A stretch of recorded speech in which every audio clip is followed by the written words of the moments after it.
Vossa Excelência dispõe de 40 minutos, senador Paulo Malta. Não será necessário tanto tempo, senhor presidente. Agradeço a Vossa Excelência pela gentileza e o pronunciamento que preparei para apresentar a Vossas Excelências na tarde de hoje tem o propósito de, primeiro, registrar minha satisfação por retornar ao convívio com os nobres colegas neste meu retorno ao Senado Federal. Estive afastado por 2 semanas, portanto, neste ano legislativo, devido a um pequeno acidente que sofri nos últimos dias do recesso parlamentar.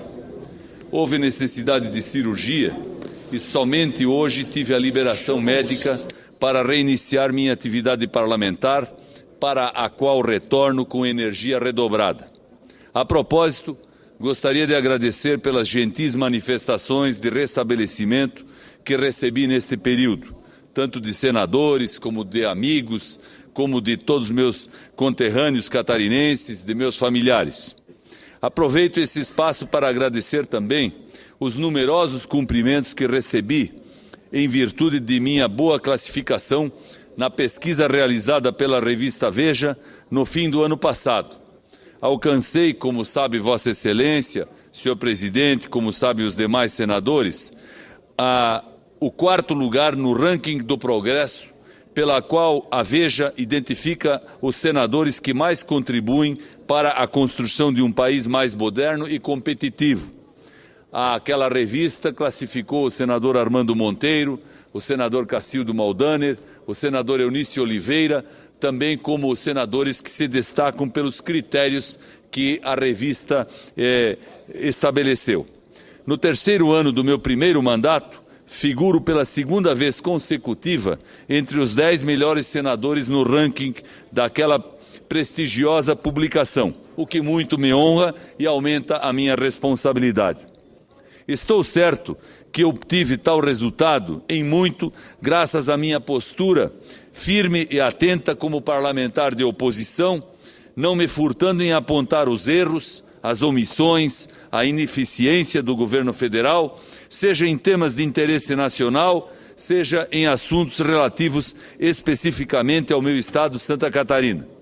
Obviamente que para alcançar aquela classificação, também contei com o apoio de todos os senhores senadores e das senhoras senadoras de vários partidos, tanto na audiência que me prestaram quando apresentei minhas propostas, como também no apoio que emprestaram às proposições que tramitaram na Casa, de minha autoria, tanto nas comissões como no plenário.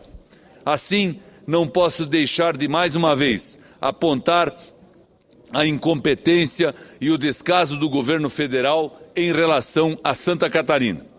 Obviamente que, sendo destacado pela revista Veja como fui, eu me sinto na obrigação de aqui continuar meu trabalho, inclusive fazendo menção àquilo que considero equivocado de parte do governo federal. E refiro-me à surpreendente notícia, amplamente veiculada pela imprensa catarinense, do cancelamento do edital de licitação da duplicação do lote 1 da BR-280, que se situa entre a cidade portuária de São Francisco do Sul e o entroncamento da BR-101 no seu trecho norte.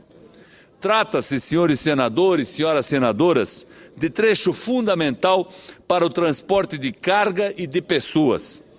A situação atual é de constantes engarrafamentos e acidentes fatais, com irreparáveis prejuízos econômicos e com a perda de muitas vidas.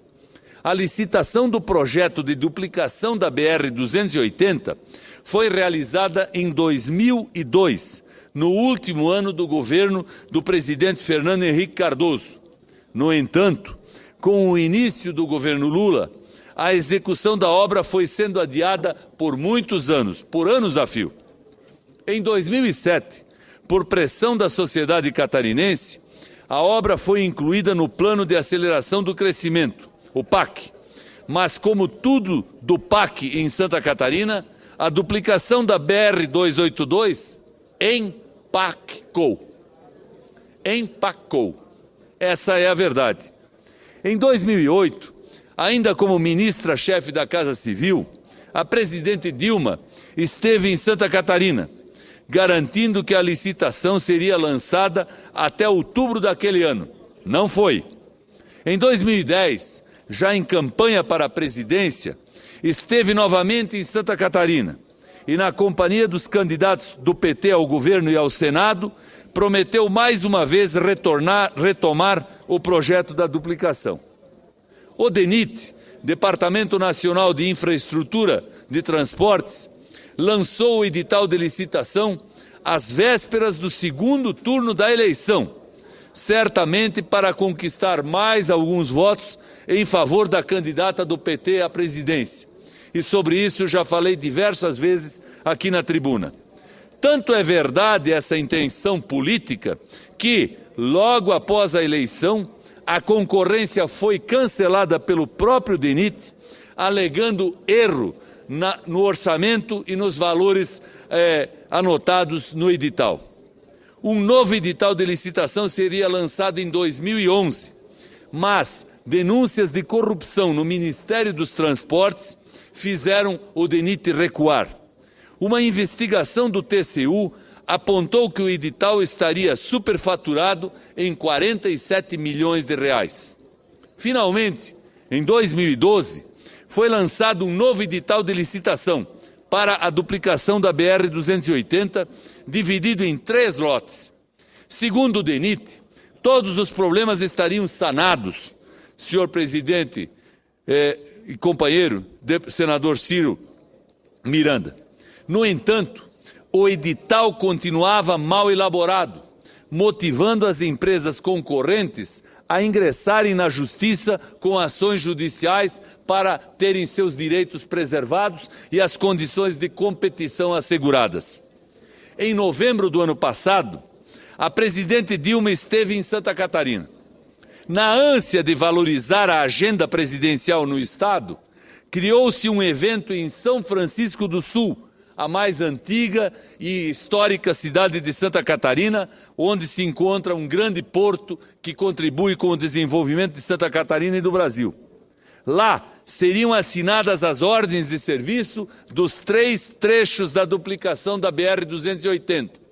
Embora isso não constasse da programação oficial, já era sabido, através de manifestações que obtivemos através dos nossos contatos junto às autoridades federais, que havia a intenção de surpreender o Estado com a notícia e com a providência da assinatura. Por isso, o evento em São Francisco do Sul foi, senhores senadores e senhoras senadoras, um evento muito interessante de entrega de trator e retroescavadeira para prefeito. E por isso mesmo queriam lá fazer o grande anúncio. Como tudo estava sendo feito atabalhoadamente, não houve tempo para resolver as pendências jurídicas e as pendências ambientais. E a presidente passou pelo constrangimento de ver a cerimônia não produzir os efeitos que ela própria desejava. Ela saiu de Santa Catarina sem assinar as ordens de serviço e a sociedade catarinense, obviamente, mais uma vez protestou. Dias depois, com as pendências supostamente resolvidas, a cerimônia de assinatura das ordens de serviço foi remarcada, desta vez em Brasília, no Palácio do Planalto. O governador de Santa Catarina, neo-aliado da presidente, foi chamado ao Planalto para acompanhar o ato.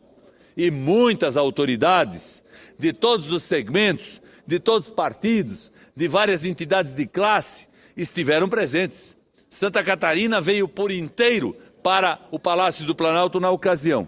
No entanto, na cerimônia foram assinadas apenas 2 ordens de serviço, correspondentes ao lote 2 e ao lote 3. O lote 1 ainda não pôde ser assinado porque tinha problemas legais a serem resolvidos, tanto jurídicos como ambientais. Na semana passada, senhor presidente, assistimos a um novo capítulo dessa novela. O governo federal, por meio do DENIT, anunciou, pasmem, vossas excelências, o cancelamento da licitação do lote 1. alegando que não haveria segurança jurídica para a realização da obra e a contratação da empresa vencedora. Ou seja, a duplicação da BR-101 entre São Francisco do Sul e o entroncamento com a BR-101 voltou à estaca zero. Como o decoro parlamentar me inibe de adjetivar toda essa situação, tomo a liberdade de citar as palavras do colunista Cláudio Letts, do jornal A Notícia, um dos mais importantes de Santa Catarina. Abro aspas. O cancelamento da licitação é um deboche do governo federal para com a sociedade catarinense. Fecho aspas. É verdade, senhores senadores. É verdade com os cidadãos catarinenses. Mais uma vez, o governo federal debocha de nós. Como é possível, depois de mais de 10 anos de espera, depois de a concorrência finalmente ser realizada, depois de a Presidente da República, diante do governo do Estado, assinar 2 ordens de serviço, como pode o DENIT simplesmente cancelar a licitação? E como pode a Presidente da República aceitar calada essa situação? Será que nós, catarinenses, devemos aceitar as desculpas e as justificativas que a ministra Idely Salvati apresentou à sociedade catarinense por meio de entrevistas à imprensa? Será que isso basta? Deve ser constrangedor para a ministra Idely ser obrigada a explicar o inexplicável. O DENIT promete entregar um novo edital em breve. Devemos esperar mais 6 meses? Quem sabe 1 ano? Só Deus sabe quanto tempo vamos esperar. Com certeza, com as eleições do ano que vem, apresentando um resultado diferente para o Brasil e para os brasileiros, a gente esperará menos do que se tiver que esperar o atual governo. A duplicação da BR-280 é mais do que uma novela, é uma tragicomédia de erros que parece não ter fim. Está mais do que claro que o DENIT não tem competência para conduzir este processo e que o governo federal não tem capacidade, não tem interesse, não tem disposição para intervir nessa questão. Enquanto isso, nós, os catarinenses, continuaremos a viver de promessas. Anotem o que eu lhes digo. Daqui a alguns meses, na campanha eleitoral, a presidente Dilma visitará novamente Santa Catarina e mais uma vez prometerá a duplicação da BR-280 no trecho entre São Francisco do Sul e a BR-101. Óbvio, para desviar a atenção, Sua Excelência dirá que as obras dos outros trechos já terão sido iniciadas. Talvez tenham sido, mas certamente com o ritmo PT de execução. O ritmo PT de execução, lento, quase parando. Pelo menos esse é o ritmo das obras que o governo realiza em Santa Catarina. No trecho entre Guaramirim e a divisa de Jaraguá do Sul com o município de Corupá, há a previsão de um túnel. Sim, um túnel, apenas um túnel. É uma coisa que se faz por baixo de uma montanha para facilitar o escoamento do tráfego da rodovia, para evitar que se tenha que sobrepor a montanha. Só para explicar a facilidade e a simplicidade que é a execução e a construção de um túnel. Mas é preciso dizer, todos sabemos, construção de túneis em Santa Catarina não é o forte do governo federal, não é o forte do Ministério dos Transportes, não é o forte do DENIT. Basta ver a dificuldade em construir os túneis do Morro dos Cavalos, em Palhoça, e do Formigão, em Tubarão, previstos em outra obra que também se arrasta no ritmo PT, ou seja, lento, quase parando, na rodovia que está esperando a duplicação ser concluída, ou seja, na BR-101, no trecho sul de Santa Catarina. A reticência do governo federal em construir túneis, senhor senador Ciro Miranda, deve ser pelo medo de enterrar neles seus discursos e promessas.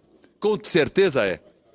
Lamentavelmente, uma coisa que o governo federal não teme, senador Frecha Ribeiro, é fazer propaganda.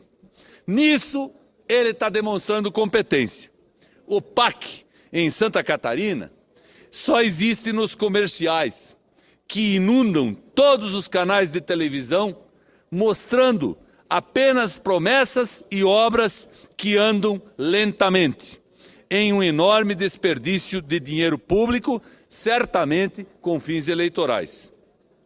Neste mesmo momento, enquanto denuncio na tribuna do Senado esse escândalo, que é o cancelamento da licitação da duplicação da BR-280, a bancada catarinense de deputados encontra-se lá na ANTT, Agência Nacional de Transportes Terrestres, cobrando solução para as obras do contorno de Florianópolis, assunto que está andando para frente e para trás há mais de 2 anos, sem solução. E essa é outra novela, cheia de explicações, justificativas, atraso e nenhuma solução. Senador Randolfo, só o que o governo federal faz neste caso de Florianópolis é contornar o contorno. Não executá-lo, contorná-lo. Isso sim. Continuarei acompanhando atentamente o desenrolar da questão da duplicação do trecho 1 da BR-280 e do contorno de Florianópolis, bem como de todas as obras federais que se arrastam em Santa Catarina. Continuarei cobrando providências e denunciando os desacertos. Nós, catarinenses, somos resilientes e nunca desistiremos do que é nosso por direito. Farei isso com uma mão só, com um braço só, até que o outro se recupere. Porque, como disse hoje, para muitos que me perguntaram ao chegar aqui o que havia acontecido com o meu braço direito, que apenas teve uma ruptura de tendão, disse a todos, ser oposição é difícil. A gente até, às vezes, consegue se quebrar, mas a gente luta, a gente trabalha, a gente insiste, a gente chama atenção para ver se, em algum momento, as autoridades desse país se entendem, acordam e começam a resolver os problemas que a sociedade quer efetivamente ver resolvidos. Muito obrigado. Muito obrigado.